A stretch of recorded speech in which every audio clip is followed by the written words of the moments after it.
घर के अंदर जगह जगह से पानी आना शुरू हो गया था। बाहर बारिश और बिजली की चमक घर के अंदर तूफान मचा रही थी। अब तुम इस बच्चे को लेके घर जाओ, मैं इसका इलाज नहीं करूँगा। किशनपुर नामक गांव में एक मोहन नाम का गरीब लकड़हारा रहता था। वो बहुत गरीब था। घर में उसकी एक पत्नी आशा और 2 बच्चे रतन और सीमा थे। एक दिन मोहन घर वापस आया तो उसकी पत्नी ने कहा, सुनते हो, आज तो मौसम बहुत ही खराब हो रहा है। मुझे तो डर लग रहा है। पिछली बार भी जब बारिश हुई थी तो घर के हर कोने से पानी आया था। अरे डरती क्यों हो? उस बारिश के बाद तो हमने छत पे मिट्टी चढ़ाई थी ना। वो मिट्टी भी रेतीली थी। रेतीली मिट्टी जरा सी बारिश से बह जाती है। अभी तो जुलाई का ही महीना चल रहा है, बारिश तो अगले महीने से ज्यादा होगी। तुम चिंता मत करो। रात हो जाती है। मोहन और उसके बच्चे घर में सो रहे थे। तभी जोर से बारिश शुरू हो गई। हे भगवान, हे भगवान, इतनी तेज बारिश, अब क्या होगा? मोहन भी उठकर बैठ जाता है। मुझे तो बिल्कुल उम्मीद नहीं थी आज ही बारिश होगी। हे भगवान, घर में छोटे छोटे बच्चे हैं, अब क्या होगा? घर के अंदर जगह जगह से पानी आना शुरू हो गया था। बाहर बारिश और बिजली की चमक घर के अंदर तूफान मचा रही थी। पिताजी, मुझे तो बहुत डर लग रहा है। बिजली इतनी तेज चमक रही है, ऐसा लगता है जैसे ये बिजली आज किसी के ऊपर ना गिर जाए। बेटा, बारिश में ऐसे नहीं बोलते। माँ, मुझे बहुत ठंड लग रही है। बेटा, बस अभी बारिश बंद हो जाएगी, तुम चिंता मत करो। सीमा बुरी तरह कांपने लगी और आशा उसको लेके बैठ गई। पूरी रात ऐसे ही बीत गई, पर बारिश कम नहीं हुई और दिन निकल गया। माँ, भूख लग रही है, पूरी रात जागे हैं, अब खाने के लिए कुछ बना दो। ये सुनकर आशा चुप हो जाती है। क्या हुआ?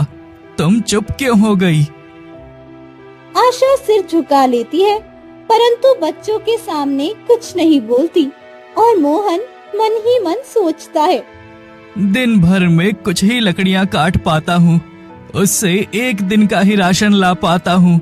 कल भी मौसम खराब हो गया था और आज भी वैसा ही है। अब बारिश रुकने का नाम नहीं ले रही, अब जंगल कैसे जाऊं? मोहन बहुत देर तक बारिश के रुकने की प्रतीक्षा करता है, परंतु बारिश नहीं रुकती। बच्चे बार बार खाने की जिद कर रहे थे। मेरे बच्चे भूखे हैं, मैं बारिश के रुकने की प्रतीक्षा नहीं कर सकता। मुझे अभी जंगल से लकड़ी काट कर लानी होगी। मोहन कुल्हाड़ी लेकर घर के बाहर निकलता है, परंतु बारिश और तेज हो जाती है। तभी अचानक उसकी बेटी बेहोश होकर गिर जाती है। मोहन और आशा परेशान हो जाते हैं। आशा, सीमा को क्या हुआ? ये बेहोश कैसे हो गई? कल रात इसको ठंड लग गई और सवेरे से बुखार भी है। तुमने मुझे बताया क्यों नहीं? क्या बताती, आप पहले ही इतने परेशान थे। अब चलो वैद्य के पास बच्ची को लेके चलते हैं। पर हमारे पास तो पैसे ही नहीं है। वैद्य को देने के लिए भी तो कुछ चाहिए ना। उधार ले लेंगे, मैं जल्द ही वैद्य के पैसे लौटा दूंगा। पिछले हफ्ते भी उनके पास मैं अपनी दवाइयाँ लेने गई थी, उन्होंने दी ही नहीं। जबकि बात अलग थी, अब की अलग है। आज बेटी बेहोश हो गई है, ऐसे हाल में तो कोई भी हमारी मदद कर सकता है। आप ठीक कह रहे हैं जी। दोनों सीमा को लेकर वैद्य के पास जाते हैं। देखिए ना वैद्य जी, हमारी बेटी बुखार के कारण बेहोश हो गई है। पिछले पैसे लाए हो? नहीं वैद्य जी, परंतु मैं आपका कर्ज जल्दी ही चुका दूंगा। जब तुम्हारे घर में कोई बीमार होता है तब तुम मेरे यहाँ आ जाते हो, नहीं तो महीनों महीनों ये भी नहीं सोचते कि मेरे पैसे तुम पर हैं। पहले मेरे पैसे दो। ऐसी बात नहीं है वैद्य जी, बस काम ही इतना नहीं है जो किसी का कर्जा चुका सकूं। हाँ तो सीधा बोलो ना, तुम मेरे पैसे नहीं दोगे। ऐसी बात नहीं है, आप गलत समझ रहे हो। अब तुम इस बच्चे को लेके घर जाओ, मैं इसका इलाज नहीं करूंगा। ऐसा मत बोलिए, हमारी बात को समझने की कोशिश कीजिए। मैं भी दवा पैसे की लाता हूँ, मेरे घर में खेती नहीं है जो दवा खेतों में उग रही है। पहले पैसे लेके आना, उसके बाद दवा ले जाना। आशा और मोहन की लाख मिन्नतों के बाद भी वेद बिना पैसे के उनको दवा नहीं देते। दोनों रोते हुए घर आ जाते हैं। अपनी छोटी सी बच्ची को वो दोनों इस हालत में देख नहीं पा रहे थे। घर आकर मोहन आशा से कहता है, तुम सीमा का ख्याल रखो, मैं अभी आता हूँ। आप इतनी बारिश में कहाँ जाएंगे जी? आता हूँ अभी। मोहन बारिश में ही जंगल में जाता है और कुछ लकड़ियाँ काट कर लाता है। लोग बारिश से डर के घरों में बैठ गए हैं, पर चूल्हा चलाने के लिए तो सबको लकड़ियाँ चाहिए ही होंगी। मैं घर घर जाकर सबको लकड़ियाँ बेचूंगा। वो लकड़ियाँ लेके गांव की तरफ निकल जाता है और एक आदमी के घर के बाहर आकर बोलता है, सतीश काका, आपको लकड़ियाँ चाहिए क्या? मैंने देखा है जब जब बारिश होती है आपको खाने के लिए बहुत कुछ बनाना पसंद है। अब ऐसी बारिश में आपको लकड़ियाँ कौन ला कर देगा, इसलिए मैं आपके लिए लकड़ियाँ लाया हूँ। अरे बेटा, कल जैसे ही मौसम खराब हुआ मैंने तो बाजार से खूब सारी लकड़ियाँ मंगवा ली थी और बारिश होने से पहले ही घर के अंदर डाल भी दी थी। तुम्हारी लकड़ियाँ तो वैसे भी भीगी हुई हैं, इनको सुखाने के लिए तो तेज धूप की आवश्यकता है। तुम अपनी लकड़ियाँ वापस ले जाओ। काका, देख लो ना थोड़ा सा, मुझे पैसे की बहुत जरूरत है। नहीं बेटा, तेरी लकड़ियाँ मैं नहीं ले पाऊंगा। मोहन निराश होकर दूसरे घर की ओर चल देता है। घर के अंदर से खाने की बहुत अच्छी खुशबू आ रही थी। कुछ देर के लिए तो मोहन की भूख से जान निकलने को हो गई। अंदर से कितनी अच्छी खुशबू आ रही है। तभी अंदर से एक बुढ़िया आती है और मोहन उससे कहता है, काकी, मेरी लकड़ियाँ खरीद लो, सस्ते में दे दूंगा। बिटवा, लकड़ी का क्या करेंगे? कल ही मेरा बेटा खूब सारी लकड़ियाँ खुद काट कर ले आया था। काकी, मुझे कुछ पैसे ही उधार दे दो, मेरी बच्ची बेहोश पड़ी है पिछले 2 घंटे से। बेटा, मैं तुझे पैसे तो दे देती, परंतु सुबह से मेरे बेटे ने सिर में दर्द कर रखा है। कभी पकौड़े बनवाता है, कभी कचौड़ी, उसमें ही सारा पैसा खत्म हो गया। मोहन ऐसे ही कई घरों में जाता है, परंतु उसकी कोई भी लकड़ियाँ नहीं खरीदता है। वो मायूस होकर फिर से घर लौट आता है और वो मन ही मन सोचता है, सारे लोग बारिश में अच्छे अच्छे पकवान के मजे ले रहे हैं और यहाँ मेरी बेटी जिंदगी और मौत के बीच लटक रही है। समझ नहीं आ रहा क्या करूं। क्या हुआ जी, आप कहाँ गए थे? कुछ नहीं, बस पैसे का इंतजाम करने गया था, लेकिन सब ने हाथ खड़े कर दिए। आप फिक्र ना कीजिए, जंगल में एक जड़ी बूटी का पेड़ था, मैं उससे कुछ जड़ी बूटियाँ लाई थी। उसको पीकर सीमा को होश तो आ गया था, परंतु उसका बुखार कम नहीं हुआ। सीमा को होश आ गया? ये तो बहुत खुशी की बात है। कल मैं फिर से कहीं जाऊंगा, पैसे का इंतजाम करूंगा। हमारी बेटी जल्दी ही ठीक हो जाएगी। तुम देखना। ऊपर वाला करे ऐसा ही हो। आशा की बात सुनकर मोहन मन ही मन सोचता है, आज मैंने कितनी कोशिश की लकड़ियां बेचने की, पर एक आदमी ने भी मेरी गीली लकड़ियां नहीं ली। सबको पहले से पता था बरसात आने वाली है, इसलिए लोगों ने पहले ही लकड़ियां जमा कर ली। अब मैं अपने बच्चों को कहां से खाना और दवा खिलाऊंगा। मोहन बहुत देर तक ऐसे ही बैठा रहा। उसको समझ नहीं आ रहा था कि वो क्या करे। पूरे दिन की भूख से बेहाल वो रात को सो भी नहीं पाया। तभी रात के तीसरे पहर उसके कानों में एक रहस्यमय आवाज गूंजती है। मोहन, ढलान पे पुराने पेड़ के पास आ, मैं तेरी प्रतीक्षा कर रही हूँ। ये आवाज सुनकर मोहन डर जाता है। इतनी सुनसान रात में ये आवाज कहां से आ रही है, और ये मेरा नाम कौन ले रहा है? फिर वही आवाज दोबारा आती है। मोहन, ढलान पे पुराने पेड़ के पास आ, मैं तेरी प्रतीक्षा कर रही हूँ। अरे अरे, ये क्या? किसी ने मुझे फिर से पुकारा है। लगता है किसी को मेरी जरूरत है। मुझे इस आवाज का पीछा करना चाहिए। क्या पता मेरी समस्या का कोई हल निकल जाए। मोहन उस आवाज के पीछे पीछे चल देता है। वो ढलान के उस पेड़ के पास पहुंच जाता है जहां से आवाज आ रही थी। अरे ये क्या? इतनी रात में मैं तो गहरे जंगल में आ गया। मोहन आसपास देखता है तो राजा पेड़ के पास बैठा रो रहा था। चंद्रलेखा, मेरे सामने आओ, मेरी आवाज को सुनो, मेरे बेचैन दिल को एक पल राहत दो। तुम मेरी आवाज को क्यों नहीं सुनती? ये राजा किससे बात कर रहा है? यहाँ तो कोई भी नहीं है। मोहन उसके पास जाता है और बोलता है, महाराज, आप रो क्यों रहे हैं? राजा चौंक कर पीछे देखता है। आज तक किसी को पता नहीं लगा मैं हर रात यहाँ आता हूँ। फिर रात के तीसरे पहर तुमने मेरा पीछा कैसे किया? क्या तुम नहीं जानते, इस गुस्ताखी के लिए हम तुम्हें मृत्युदंड भी दे सकते हैं। माफ कीजिए महाराज, मैंने आपका पीछा नहीं किया। वो तो कोई रहस्यमयी आवाज आई थी, इसलिए मैं उस आवाज का पीछा करते हुए यहाँ आ गया।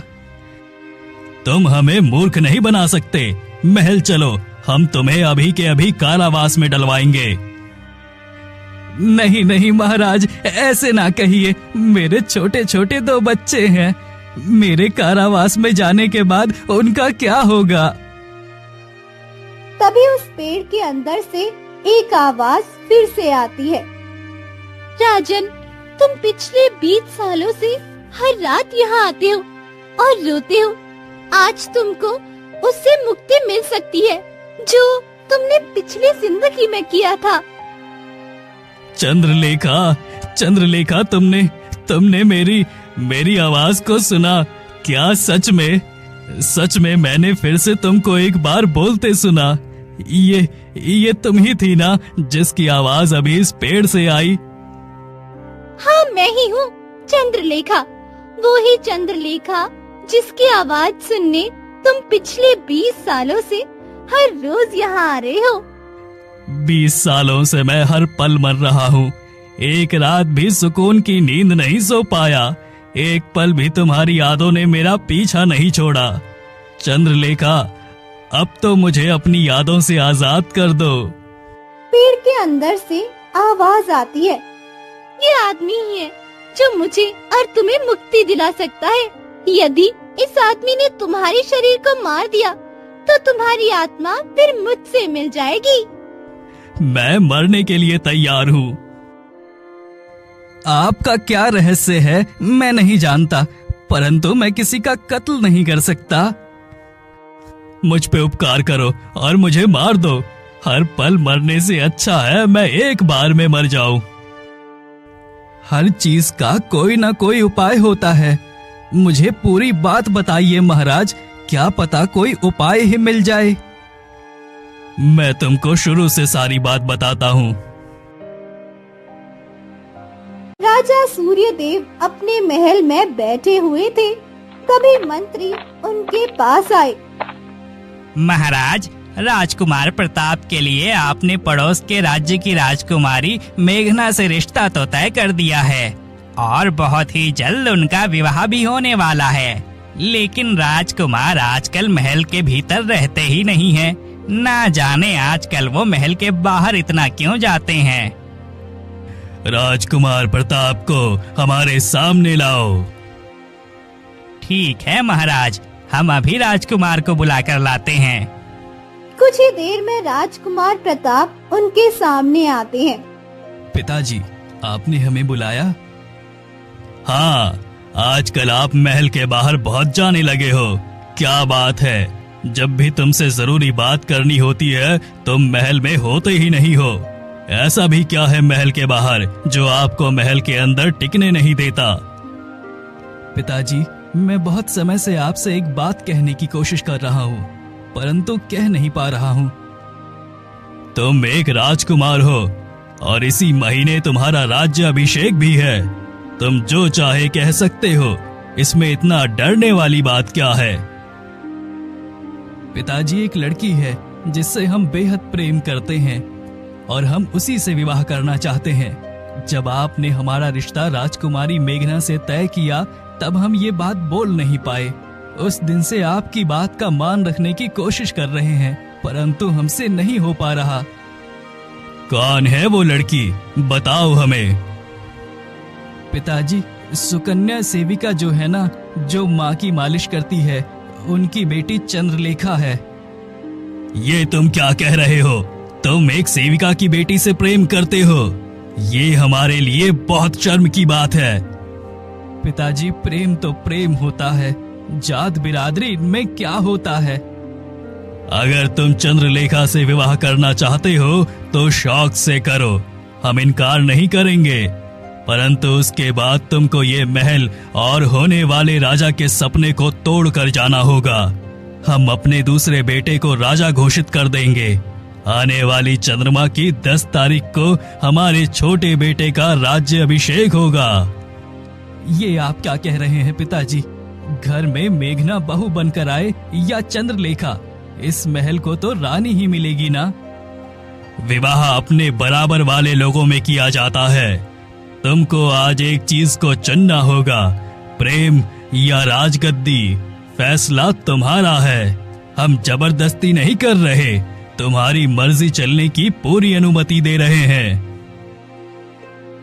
राजकुमार प्रताप कुछ देर सोचते हैं और कहते हैं, पिताजी, हमने फैसला कर लिया है, हम राजकुमारी मेघना से ही विवाह करेंगे। ठीक है, आज के बाद वो लड़की चंद्रलेखा हमें तुम्हारे आसपास भी नहीं मिलनी चाहिए। ठीक है पिताजी, आज ही हम उससे अपने सारे रिश्ते तोड़ देंगे। तुम महल के बाहर ही मत जाओ, रिश्ते खुद ही टूट जाएंगे। ऐसे ही कुछ दिन बीत गया और राजकुमार प्रताप महल के बाहर अब नहीं जाते। एक दिन चंद्रलेखा महल में आ गई। राजकुमार, इतने दिन हो गए, आप हमसे मिलने ही नहीं आए। हमसे कोई गलती हो गई है क्या? चंद्रलेखा, तुम जाओ अब यहाँ से। हमें तुम्हारे साथ कोई रिश्ता नहीं रखना। हमारा विवाह तो हो चुका है। वो तो हम जानते हैं, तुमने ही हमें बताया था तुम्हारा विवाह तय हो चुका है। परंतु उसके बाद तो तुमने बोला था ना, आप मुझसे ही विवाह करेंगे। अब अचानक क्या हो गया? मुझे अपनी गलती का एहसास हो गया है। तुम मेरे लिए सही लड़की नहीं हो। मेरे लिए राजकुमारी मेघना ही बनी है। 2 साल पहले से आपका विवाह मेघना से तय है। उसके बाद आपने मुझसे प्रेम किया। मैं जब भी आपसे मेघना का जिक्र करती थी, आप हमेशा मुझे चुप करा देते थे कि आपको उसका नाम भी नहीं सुनना। और जब मैं आपके बातों में आ गई, बिन ब्याही कुंवारी एक बच्चे की माँ बन गई, तब आपको पता चला कि आपके लिए मेघना ही ठीक है। हाँ? अब इन बातों का कोई फायदा नहीं है। सैनिकों, इस लड़की को महल के बाहर फिकवा दो। राजकुमार, आप मेरे साथ ऐसा नहीं कर सकते। सैनिक चंद्रलेखा को महल के बाहर फेंक देते हैं और चंद्रलेखा शोर मचाई जा रही थी और राजकुमार मन ही मन सोचता है, अगर इसको ऐसे ही जाने दिया तो ये पूरे गांव वालों को उस बच्चे के बारे में बता देगी जिसको आज तक मैंने और चंद्रलेखा ने छुपा कर रखा है। मुझे कुछ ऐसा करना होगा जिससे चंद्रलेखा से मेरा पीछा भी छूट जाए और सिंहासन भी मुझे मिल जाए। राजकुमार उसी रात को चंद्रलेखा के घर जाते हैं। मैं जानती थी कि तुम भी मेरे बिना नहीं रह पाओगे। देखो, हमारा बच्चा भी तुमको कितना याद कर रहा था। अब इसको गोद में लो और सुला दो हर रात की तरह। तुम ठीक कह रही हो, तुम्हारे बिना सब अधूरा लगता है। मेरे साथ आम के बाग में चलो, जहाँ हम गांव वालों की नजरों से छुप के घंटों बातें करते हैं। ठीक है, चलो। बच्चे को यहीं रहने दो। बच्चा सो रहा है ना, तो उसकी नींद ना खराब हो। मैं एक सिपाही को यहीं बच्चे की रक्षा के लिए छोड़ देता हूँ। ठीक है। चंद्रलेखा चलते चलते उस जगह आ जाती है और राजकुमार पहले से ही वहाँ मौजूद होता है। जैसे ही चंद्रलेखा राजकुमार के पास आती है, राजकुमार तलवार निकालता है और चंद्रलेखा को मारकर वहीं दफना देता है। उस छोटे बच्चे को मंदिर की सीढ़ियों पे रखाओ। जिस किसी को बच्चे की जरूरत होगी वो रख लेगा। सैनिक वहाँ से चले जाते हैं और राजकुमार उस गड्ढे के ऊपर एक छोटा सा पेड़ लगा देता है और वापस महल लौट जाता है। सालों पहले मैंने अपनी प्रेमिका को मार के इस पेड़ के नीचे दफन कर दिया था, क्योंकि मुझे राज्य चाहिए था और पिताजी ने कहा था कि मैंने इस महल की सेविका की बेटी से विवाह किया तो मुझे राज्य नहीं मिलेगा। अपनी प्रेमिका को मारने के बाद मेरा विवाह हो गया, परंतु मैं कभी चंद्रलेखा को भूल नहीं पाया। पेड़ के अंदर से रोज मुझे उसके रोने की आवाज आती थी। आज मैं भी मरना चाहता हूँ ताकि चंद्रलेखा के साथ जो मैंने किया उसका बदला पूरा हो सके। चंद्रलेखा के साथ जो हुआ वो गलत था, लेकिन अब आपको गलती का एहसास हो गया है। आपको मरने की जरूरत नहीं है। आपके ऊपर पूरा राज्य टिका हुआ है। कभी सोचा है आपके मरने के बाद इस राज्य का क्या होगा? मुझे मरे हुए 20 साल हो गए। यदि राजा भी मर जाए तो मेरा बदला पूरा हो सकता है। चंद्रलेखा, तुम सिर्फ अपने बारे में सोच रही हो। राजा का हाल तुमको नहीं दिख रहा। गलती माफ करने के लिए होती है, सजा देने से कुछ नहीं होता। जिस इंसान को अपनी गलती का एहसास हो जाए उससे बड़ी और कोई सजा नहीं हो सकती। मैं तो सिर्फ ये देखना चाहती थी इस गांव में और कितने लोग हैं जो दूसरों का दर्द समझते हैं। राजा के मरने से मुझे तो नहीं कुछ मिलेगा ना। बस मैं तो ये सोच रही थी कि क्या राजा मेरे लिए अपनी जान दे सकता है। क्या तुम मेरी परीक्षा ले रही थी? हाँ। क्यों? मैं देखना चाहती थी कहीं मेरा बेटा राजा की तरह स्वार्थी तो नहीं। राजा का बेटा? हाँ, तुम मेरे और राजा के बेटे हो। वही बेटा जिसको राजा ने फिकवा दिया था और मुझे मार दिया था। क्या मोहन मेरा बेटा है? हाँ। बेटे, मुझे माफ कर दो। मैंने तुम्हारे और तुम्हारी माँ के साथ बहुत गलत किया। इतने सालों से मैं यही सोचता आया हूँ कि मेरा कोई नहीं है इस दुनिया में, लेकिन मुझे आज पता लगा मैं कोई और नहीं बल्कि राजा की संतान हूँ। मैं तो अनाथ था। बेटा, महल लौट चलो। तुम्हारी माँ के लिए कुछ नहीं कर पाया। तुमको राजगद्दी देके शायद मेरा थोड़ा दुख कम हो जाए। मुझे महल नहीं जाना।